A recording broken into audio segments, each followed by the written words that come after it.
I wanted to talk about this concept, finished is better than perfect. And I've been using this idea and some other things I'll talk about a little later to take some pressure off myself because I think I'm sure a lot of people can relate to this, but a lot of times I'll have this idea of an end result in mind and wanting it to be exactly that way a lot of times is really counterproductive, and it leads to, procrastination and all these kind of different things.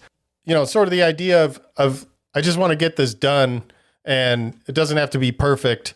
Oftentimes helps me kind of get past that state.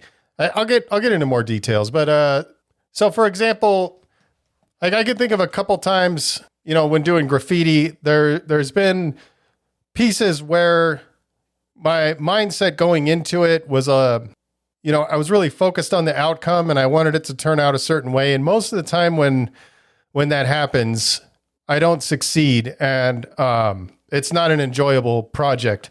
I can think of a couple times, one particular, I think it was probably my least favorite time that I've ever painted outside of like when it's like really stupid hot or something like that. There was out in San Pedro, there's a guy called Vu, and he had a graph shop out there, and they had a box truck that they let people paint, and they'll sort of cycle it out, once a month or every couple of months, and they offered to let me paint the box truck, and it's this pretty good sized box truck, and I don't really paint trucks too often, so I was pretty excited to be able to do that. And so I had this thing in my head of exactly what it was going to look like. And when I went to paint, I remember I had a lot of pressure on myself to do it. And then I drew my sketch, and it's kind of hard to explain, but it was like these sort of just simple 3D block letters, but the 3Ds were supposed to go a certain way and the letters were supposed to be angled in a certain way. And when I drew my sketch, I did it totally wrong. So like was already off to a bad start, and I had all this pressure on myself of something that I wanted it to end up looking like. So I ended up redoing the sketch, and sort of long story short, like I just kept fucking up. And what should have taken me about 3 hours, probably took me close to 8 hours to do. And then at the end, I wasn't even happy with what I ended up doing. And it was, I'm fairly certain that it was due to the mindset that I had going into it. On the flip side, if you look at stuff, or not you, but I mean, when I look back on pieces where I had the most fun and the outcome was something that I liked, I mean, there's always something I don't like. I mean, I think that's every kind of artistic endeavor, you're going to see something you don't like. But as far as like the most fun painting is when I intentionally go into it with the mindset of, I have an idea of what I want to do, and I'm just going to fucking let it go and just see what happens and just kind of believe that the outcome is going to come out however it comes out. And there's a handful of pieces. Some of my favorite pieces is one from 1994 that I always look at, and I don't know. There was something about that piece, like everything just came together, and like, it's not perfect. If I look close, some of the highlights are a little off and, shit like that. It's graph. I remember painting it still after all these years. That was 30 years ago. I still remember painting it. I still remember when it was finished, sitting there looking at it and, being happy with how it came out. And then also remember really never being able to replicate, sort of the success of that one particular piece. I don't remember exactly the mindset going into it, but I remember when I was painting that there was no pressure. I was just going. And I've had some pieces just recently that I went into it like that. The last time I painted, I took the pressure off and just kind of let it go. And the last couple times I painted, I kind of went with a more old school style. And the first time I did that, I had some pressure on myself, but at the same time, first time in a long time that I painted those old styles. I was going into it with some pressure, and then I caught myself and realized like, you're going to fuck it up if you go into it like this. So I took all the pressure off myself, and I was like, look, if it looks like shit, what's going to happen? It's not the end of the world. It was out there in public, and it is what it is. If it looks bad, it looks bad. I don't really care. And the piece came out fine. It wasn't like my favorite, but it was cool. and it was actually enjoyable to paint. And then the last time I painted, Jabber came out and Sket came out, and we painted some silvers. And again, I was just like, just going to let go of all the pressure and just let it happen. I have an idea what I want to do. And outside of that, what happens, happens. And sort of to connect to that, I don't know if it's like a completely different concept, but I feel like it's in line. Anytime I learned this recently, and I think it was the author of The Untethered Soul. If I'm not mistaken, it was on a lecture series. I'm pretty sure it was him. He said that whenever he goes in to write something, he tells himself, this is just the first draft. If it's terrible, I'll just rewrite it and it'll be fine. And the act of doing that and allowing yourself to feel like this isn't going out, it's kind of hard to do that with graph to a certain extent. Like, I mean, I guess it could work. I don't really use this for graph, but I use it for all my other creative stuff. Like if I'm writing a written thing, or if I'm doing some kind of design or some shit like that, I like to use this. And I think you could probably use it for graph too, if you're willing to buff your shit and start all over again. But back to the point. When you go into it and you're like, this is just the first draft, and that's what he was talking about. He said, I'm going to sit down to write, and whatever comes out is just the first draft. I don't have to go with it. Just that act alone, it takes so much pressure off that he said that the first draft is always good, because he's really free to just, he's doing it under no pressure because it's just the first draft. It doesn't have to be super good. And so just the act of doing that, it, like I said, it takes all the pressure. And as I was getting ready to record this, I was looking over my notes and I was kind of starting to feel a little anxious. I mean, which I kind of feel like that almost every time, but I just sat there breathing and I was like, this is just the first draft. I mean, it's not like this is live. Like I could edit it, I could delete it. I don't have to send this out. So I guess we'll know at the end of this if it's a good episode and if that shit actually worked. But I don't feel any pressure, because if this sucks, I just won't put it out. It's not a big deal. It's the first draft, so that's another technique that I really like. So, I mean, this idea of like perfectionism and putting all this pressure on yourself, it's not, I don't think it's very good for your mental health, like creating anxiety and shit for yourself, like putting all this pressure on yourself to pull off something exactly the way you want it to be. And when you can take that pressure off, then you're not feeling those kind of like, I don't know if they're all negative, but I mean, I don't really like to be anxious, and I don't know that that's super healthy to put yourself in that state. And so when you disconnect from the outcome and take that pressure off of yourself, a lot of times that'll lead to the project getting finished, whether or not it's perfect or whether or not it's exactly what you wanted. When you finish something, it gives you a sense of accomplishment and some relief. Like a lot of times I'll be dreading something and I'll be like, I just don't want to do this. And when I'm in that state, then I'm going into it thinking, okay, I know I don't want to do this, so it's probably going to suck. And then that's putting more pressure on me. But when I release that and I just get through it and let the thing, unfold however it is, and I'm just talking about any creative endeavor, once that's done, there's a huge sense of relief. You accomplished it. You got done what you said you were going to get done.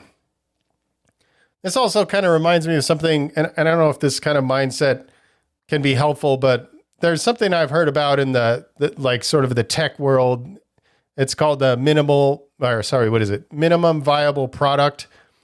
I'm pretty sure I heard about this with the iPhone. The iPhone didn't have all the shit that they wanted on there, but they needed to get this thing out. And I don't know the whole story, but that's basically the gist of what I understood. So it didn't have, certain things. I think it didn't have like copy and paste, like some kind of basic stuff that you would think that would be it. And my understanding is that the tech world uses that minimum viable product a lot to get things to market.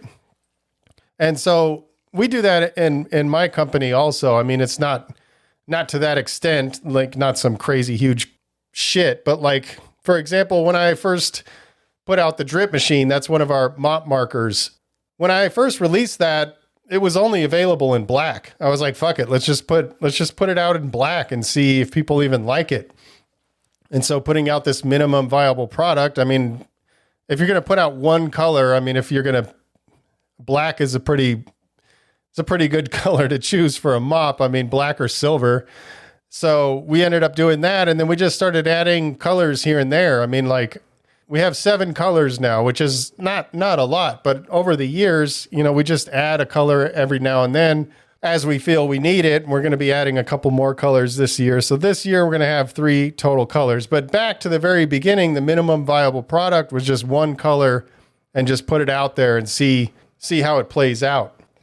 And so if you use a concept like this, and I think that tech people is part of it, I don't know, I'm kind of speculating on that, but like I said, you know, you're just getting it out there and seeing if people like it. Imagine if you didn't do that and you were like, I'm just going to wait until I have 10 colors. Obviously the investment would be much larger. You're taking a much bigger risk.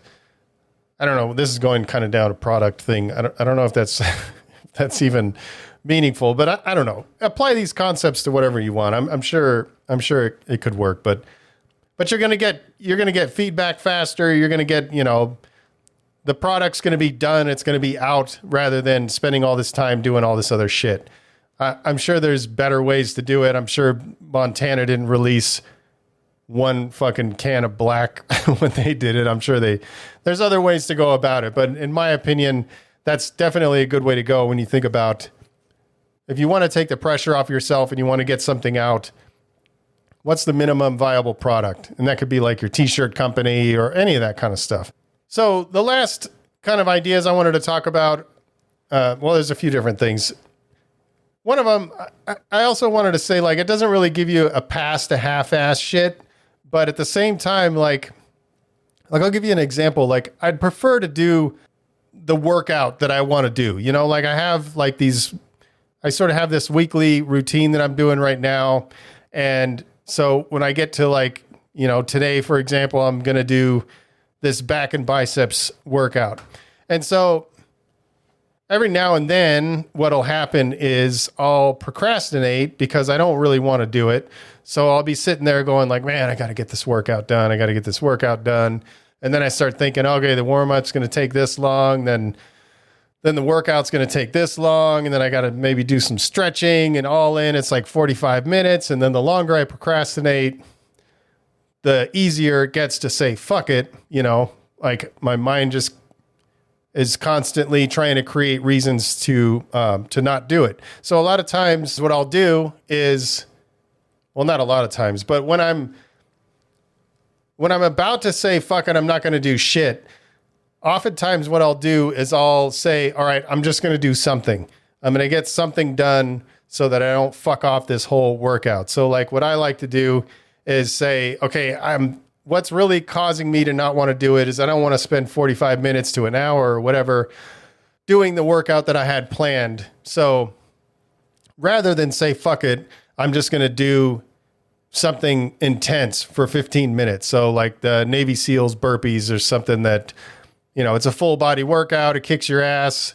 You know, if you do those, you know, several sets of 10, they kick my ass. I mean, maybe you're in better shape than me, but so if I do that, then I know I got something done. Like I said, it didn't give me a pass to say fuck it and half-ass every day. But at the same time, if I have to choose between nothing and that, I'd much rather have that. And at least when I'm done, I may not be as satisfied as I would be had I done what I initially said I was going to do, but at least I didn't completely say fuck it and did nothing at all.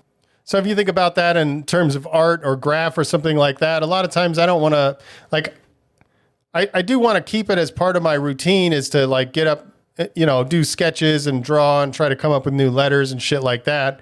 And so even something like that, if you had something that you wanted to do regularly, you're like, I want to make sure I'm drawing, you know, X amount of times per week. You know, if you don't really want to do a full drawing that you fucking sketch out in pencil and then fill it in and ink it and do all that shit, maybe just knock out a quick sketch, you know, something, set a time limit. I'm going to draw for 10 minutes and try to do something as fast as I can, you know, like get something done. So along these lines, there is psychological benefits to, consistency. And that's what I really like about the power list. I mean, it's like you have 5 critical tasks that are going to move your life forward. And sometimes that power list doesn't take me very long to do. So like I'll get all of my shit done by noon. And, there's 2 schools of thought. Like one, you can say, okay, I got all my shit done. I got my win for the day, so I can kind of do whatever I want. I'm trying to grow this business, so a lot of times I'll just add some more shit. But, they say, like Andy says, not to put like 15 different things or 10 different things, because you're probably going to get more losses than wins. And so I don't do that. But if I finish my 5 critical tasks that I set out to do and I still feel like working, I'll just add some more on. But the point was like using this kind of idea to stay consistent and get wins, even if they're small. So like that idea of like the first draft, like if you have to write something or if you have to do something creative and you have to get it done, or what is it? You told yourself you were going to do this, right? Like I'm going to write this thing. I'm going to do this drawing. I'm going to do whatever it is. And you're sitting there putting pressure on yourself because you want to do it a certain way and you want it to be perfect and all that kind of stuff. And you say, you know what? This is going to be the first draft. I'm going to get it done. Then you're going to get that done and you're going to accomplish a small win. And then if you continue doing that and you keep stacking up those wins, like that's really good for your mindset, really good for motivation and keeping yourself moving forward. So, I mean, at the end of the day, I don't think there's anything wrong with striving to get something perfect. I'm just saying, like, for those occasions where that drive for perfection or, that drive for doing something exactly the way you want it to be, if that's taking all the fun out of it and making it like tedious and painful to accomplish, maybe try something like what I'm talking about. Maybe try saying, I'm just going to get something done and I'm going to get me a win for the day.